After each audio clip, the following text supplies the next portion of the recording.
Ahibahil kiram, sejenak kita berkenalan dulu dengan keluarga daripada tokoh kita pada pagi hari ini. Itu keluarga daripada Sayyidina Anas ibn Malik radhiyallahu ta'ala. Yang pertama adalah ibunya. Ibunya bernama Ummu Sulaim binti Milhan al-Ansariyah. Jadi ibunya ini termasuk perempuan di kota Madinah yang sudah masuk Islam sebelum Nabi datang ke Madinah. Jadi Nabi masih di Mekah, beliau mengirim Mus'ab ibn Umair sebagai dai untuk mendakwahkan Islam di kota Madinah. Banyak orang-orang Ansor ketika itu masuk Islam sebelum Nabi datang ke Madinah. Salah satunya adalah Ummu Sulaim binti Milhan al-Ansariyah, yaitu ibunda daripada Anas ibn Malik radhiyallahu ta'ala anhu wa an walidatihi. Ibunya bernama Al-Humaisah atau disebut juga Ar-Rumaisah. Maknanya sama, al-arja annahuma wasqullah. Tapi sebagian para ahli tarikh menyebutkan Al-Humaisah wa Rumaisah ini julukan yang terkenal untuk ibunya, bukan nama aslinya. Yang menarik, begitu Nabi datang ke Madinah, saudara, orang-orang di kota Madinah secara bergantian menghadap Nabi. Ada yang bawa kurma, ada yang bawa anggur, ada yang bawa manisan. Nah, pokoknya mau sedikit mau banyak, untuk menunjukkan mahabbah mereka kepada Nabi, mereka membawa berbagai hadiah untuk Nabi kita Muhammad sallallahu alaihi wasallam. Nah, tinggallah Ummu Sulaim. Dia orang yang tidak kaya, kebun tidak punya, harta benda juga tidak punya. Nah, apa mau diberikan kepada Nabi alaihi salatu wassalam? Akhirnya dia datang dengan membawa anaknya, yaitu Anas ibn Malik yang berusia 10 tahun. Sang ibu mengatakan di hadapan Nabi, "Ya Rasulullah, lam yabqa rajulun wa lam ra'atun minal ansar illa qad adhafaka bi tuhfatin wa inni la ajidu ma adhafuka bihi ma uhibbuka bihi ghairat nihada fa khudhu falyahdinka ma syi'ta." Masya Allah. Si ibu mengatakan apa? "Wahai Rasulullah, lam yabqa rajulun wa lam ra'atun minal ansar," tidak tersisa seorang pun dari kalangan Ansor, baik laki-laki maupun perempuan, illa qad adhafaka bi tuhfatin, kecuali telah datang menyambut kedatanganmu dengan membawa manisan, dengan membawa hadiah-hadiah yang mereka miliki. Wa inni la ajidu ma uhibbuka bihi, sedangkan aku ya Rasulullah enggak punya hadiah apapun yang boleh aku berikan kepada engkau, yang bisa aku serahkan kepada engkau, ghaira ibni hada, selain daripada putraku ini ya Rasulullah. Dia tunjuk anak yang 10 tahun. Fakhudhu, maka aku hadiahkan ini anak, ambillah ya Rasulullah. Untuk apa? Walyahdinka ma syi'ta, untuk melayanimu sesuai dengan apa yang kau mau ya Rasulullah. Subhanallah. Ini ibu datang nyerahin anak sudah. Terserah mau diapain Rasulullah, pokoknya dikasih udah ke Rasulullah, karena dia yakin dia beriman. Rasul alaihi salatu wassalam tatkala menerima titipan tersebut, amanat tersebut, pasti beliau akan jaga dengan baik, pasti beliau akan pelihara dengan baik, karena beliau adalah Rasulullah, yaitu utusan Allah yang memiliki akhlak yang begitu sempurna. Wallahu subhanahu wa ta'ala qala bi akhlaqi nabiyyi Muhammadin sallallahu alaihi wasallam, di mana dengan tegas Allah mengatakan dalam Al-Qur'an kepada Nabi tentang akhlaknya, wa innaka la'ala khuluqin azim, sesungguhnya engkau wahai Muhammad sungguh memiliki akhlak yang sangat agung. Dan semua sahabat yakin dengan kesempurnaan akhlak Nabi, yakin dengan kesempurnaan kepribadian Nabi. Maka itu sang ibu tidak pernah ragu untuk menyerahkan anaknya kepada Rasulullah. Terserah mau diapain oleh Rasulullah. Jadi kalau orang lain datang memberikan hadiah manisan, orang lain datang memberikan hadiah kurma, anggur dan lain sebagainya, ibu yang satu ini memberikan hadiah kepada Nabi, putranya yang dicintai yaitu Anas ibn Malik Dan ternyata pilihan sang ibu sangat tepat, tidak salah. Begitu sang anak ini dididik oleh Nabi sampai Nabi wafat, anak ini melayani Nabi dengan sedemikian sempurna, akhirnya anak ini tampil sebagai salah seorang sahabat besar Nabi kita Muhammad SAW. Sahabat saya katakan sahabat besar padahal usianya muda. Umumnya sahabat besar Nabi usianya sudah serba dewasa, sudah banyak yang tua, hampir seumur dengan Nabi. Tapi untuk yang satu ini menjadi sahabat besar Nabi, walaupun usianya masih relatif sangat muda, bahkan tampil sebagai perawi hadis yang terbanyak setelah Abu Hurairah dan Abdullah ibn Umar.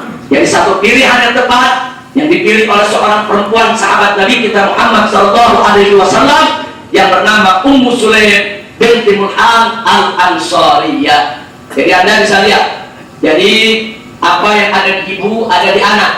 Jadi ibunya orang baik cinta Rasul, anaknya juga menjadi orang baik cinta Rasul. Ibunya orang yang ikhlas mencintai Rasul, dan anaknya juga menjadi orang yang ikhlas mencintai Rasul. Jadi di sini pelajaran buat semua kaum ibu betapa harus siap untuk mengorbankan anak cucu mereka sekalipun untuk menegakkan kalimat Allah al-Ulia, untuk memperjuangkan agama yang dibawa oleh Nabi Muhammad SAW. Nah, yang kedua, kita berkenalan dengan paman daripada Anas ibn Malik radhiyallahu taala anhu. Pamannya bernama Anas ibn Nadhr. Ini saudaranya Malik, Anas ibn Malik ibn Nadhr. Nah, sedangkan pamannya Anas ibn Nadhr. Jadi nama Anas ini dinamakan oleh ayahnya dengan nama Anas, mengambil nama pamannya. Nah, ternyata pamannya juga sahabat Nabi, yaitu Anas ibn Nadhr al-Ansari. Apa yang terjadi dengan Anas ini, saudara? Karena qaiban min ghazwati Badr. Dulu beliau tidak ikut perang Badar. Karena bima, kemudian beliau menyesal, saudara. Waqtadara minan Nabi sallallahu alaihi wasallam, dan dia minta dimaklumi, minta dimaafkan oleh Nabi sallallahu alaihi wasallam. Tapi beliau katakan kepada Nabi, ya Rasulullah, andai kata ke depan ada perang lagi melawan musuh-musuh Allah, maka nanti akan terlihat bagaimana perlawananku terhadap mereka untuk menunjukkan cintaku kepada engkau dan kepada Tuhanmu.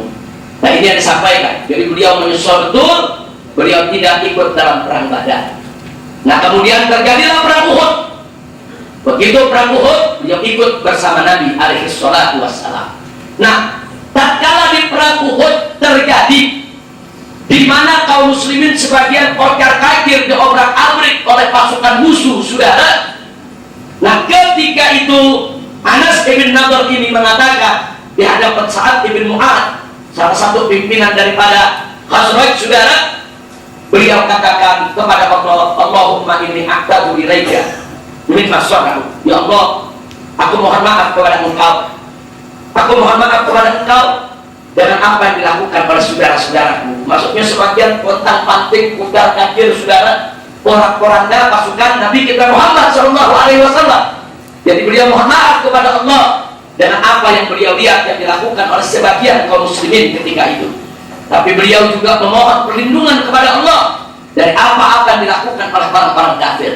Habis dia katakan sedemikian rupa, dia cabut pedangnya, dia temui Sa'ad ibn Mu'adz, dan dia sampaikan keinginannya. Apa dia katakan kepada Sa'ad ibn Mu'adz? Ya Sa'ad, wallahi hari ini aku cium sudah ada baunya surga, dan aku tidak akan sia-siakan. Aku tidak akan sia-siakan bau surga sudah ada di depan mataku. Dia terjang musuh dengan begitu luar biasanya. Dia lawan musuh walaupun sebagian kaum muslimin sedang kocar-kacir, dia justru merangsek masuk ke depan, dan akhirnya yang bersangkutan ustushhid, mati syahid di jalan Allah Subhanahu wa taala bi bid'in wa tamanina darba, dengan 90 luka tebasan, saudara. Jadi akhirnya beliau syahid. Nggak sampai di situ, tidak bikin musyrikun, orang-orang musyrik melakukan yaitu muter. Muter itu, saudara, maksudnya badan orang dipotong-potong, dimutilasi, dipotong hidungnya, dipotong kupingnya, dipotong bibirnya, dipotong tangan jarinya, saudara, dipotong kakinya, dipotong-potong.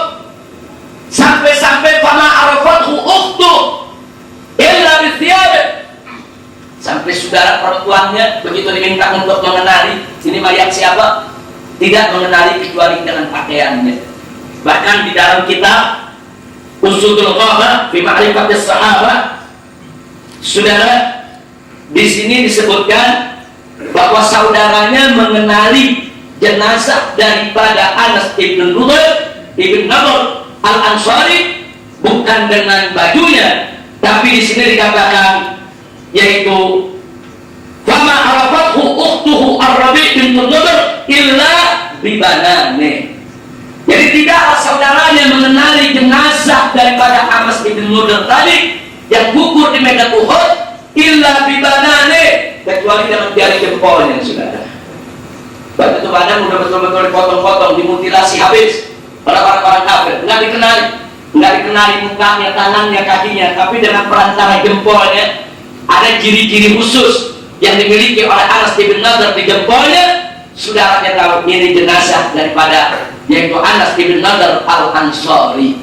Jadi Anda bisa lihat Anas ibn Malik yang menjadi pelayan Nabi alaihi salatu wassalam memiliki seorang ibu yang cinta kepada Nabi, yang mengorbankan anaknya untuk melayani Nabi, dan juga memiliki seorang paman yang berkorban untuk Nabi alaihi salatu wassalam, yang tidak peduli untuk merangsek ke arah musuh, yang tidak peduli mati dengan 80 sabetan pedang, tusukan tombak, yang tidak peduli badannya harus dimutilasi oleh musuh, yang penting dia korbankan dirinya untuk Allah dan Rasulnya. Radhiyallahu an Anas ibn Nadhr al-Ansari wa an jami' usratih, amin ya rabbal alamin. Nah, setelah kejadian ini, saudara, Allah subhanahu wa ta'ala utus malaikat Jibril alaihi salam untuk membawa wahyu kepada Nabi alaihi salatu wassalam, di mana turun surat Al-Ahzab ayat 23. Faqala ta'ala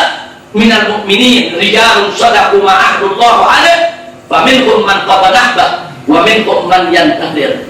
Ayat ini diturunkan oleh Allah untuk memuji yaitu Anas ibn Nadhr yang meninggal dunia pada saat perang Uhud, yang dengan gagahnya saat orang lari bubar, justru dia menerjang masuk ke dalam, saudara. Kebanyakan ahli tafsir mengatakan ayat ini diturunkan oleh Anas ibn Nadhr al-Ansari. Artinya kepahlawanan Anas diakui oleh Allah subhanahu wa ta'ala. Kepahlawanan Anas ibn Nadhr al-Ansari dipuji oleh Allah dalam Al-Quranul Karim. Kepahlawanan Anas ibn Nadhr al-Ansari direkam melalui ayat-ayat Al-Quran yang sampai hari ini kita baca, saudara. Harus sudah dipuji oleh Allah, maka kita tidak meragukan lagi akan kesahidannya, kita tidak ragukan lagi akan keikhlasannya berjuang di sisi Nabi untuk mencari ridha Allah. Karena kalau dia berjuang tidak ikhlas, mustahil dipuji oleh Allah. Kalau dia berjuang untuk dunia, mustahil dipuji oleh Allah. Kalau dia berjuang bukan untuk Allah dan Rasulnya, enggak, nantinya Allah puji dalam surat Al-Ahzab ayat 23, sudah ada. Nah, inilah kelebihan daripada salah satu paman daripada Anas ibn Malik. Yang berikutnya, satu lagi keluarga Anas yang perlu kita kenal, yaitu Al-Barra ibn Malik al-Ansari radhiyallahu anhu. Siapa ini Al-Barra